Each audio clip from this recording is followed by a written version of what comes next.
Hello everyone, welcome back to my channel. आज मी बनवणार आहे कारल्याची भाजी. As we all know the bitter gourd is bitter in the taste, but we also know the how much it beneficial for us. जर कारले हे तुमच्या डाएटचा मॅन्डेटरी पार्ट असेल तर तुमच्या हेल्थ रिलेटेड कंप्लेंट खूपच कमी असतात, हो ना?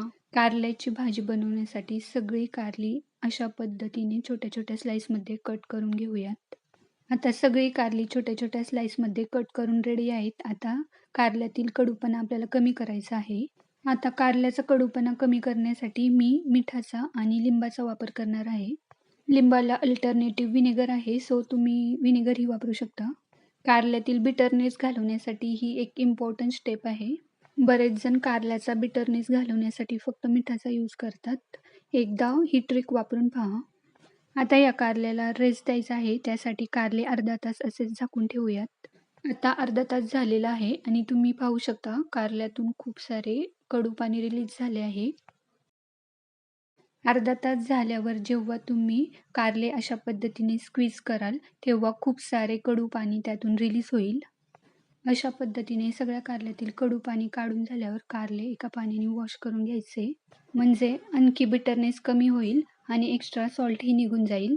हे जे पाणी आहे ते खूपच कडू असते, पण डायबिटीज पेशंटसाठी खूपच बेनिफिशियल आहे. आता कारल्यातील बिटरनेस ऑलमोस्ट कमी झाला आहे. आता आपण बनवणार आहोत कारल्याची भाजी. त्यासाठी कढईमध्ये 2 चमचे तेल घेतले आहे. त्यानंतर स्लाइस केलेला कांदा हलका परतून घेऊया. तुम्ही बारीक चिरलेला कांदाही वापरू शकता. आपल्याला कांद्याला खूप जास्त परतून नाही घ्यायचा, त्यामुळे लगेच दुसऱ्या भांड्यामध्ये काढून घेतला.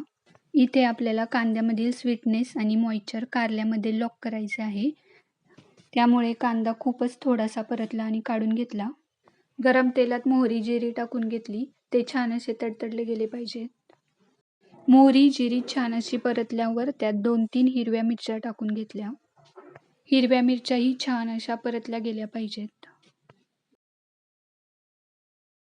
मिरच्या छान अशा फ्राय झाल्यावर त्यात कारले टाकून घेऊयात. कारले एकदा मिक्स करून घेऊयात आणि झाकण ठेवून 5 ते 6 मिनिटं वाफेवर शिजून देऊयात. आपल्याला कारले हे पूर्णपणे स्टीमवर कुक करायचे आहे, पाण्याचा यूज करायचा नाही. 5 ते 6 मिनिट झाल्यावर कारले छान असे सॉफ्ट झाले आहे. कारले एकदा छान असे मिक्स करून घेतले आणि आता या स्टेजला आपल्याला भाजीत स्पाइसेस ॲड करायचे आहे. स्पाइसेसमध्ये फर्स्ट आपण ॲड करणार आहोत half tablespoon of turmeric powder, half tablespoon of red chilli powder, half tablespoon of coriander powder, half tablespoon of chaat masala. Chaat मसाल्याने कारल्याच्या भाजीला खूपच छान टेस्ट येते, एकदा नक्की यूज करून पहा. त्यानंतर सगळे मसाले छान असे भाजीमध्ये मिक्स करून घेतले आणि स्लाइटली फ्राय केलेला कांदा आणि मीठ ॲड केले. कांदा आणि मीठ भाजीमध्ये छान असे मिक्स करून 2 मिनिटं आणखी शिजून देऊयात. आपली हेल्दी आणि डिलिशियस कारल्याची भाजी तयार झाली आहे. व्हिडिओ आवडला असेल तर एक लाईक आणि चॅनलला सबस्क्राईब करा. Thanks for watching and follow for more.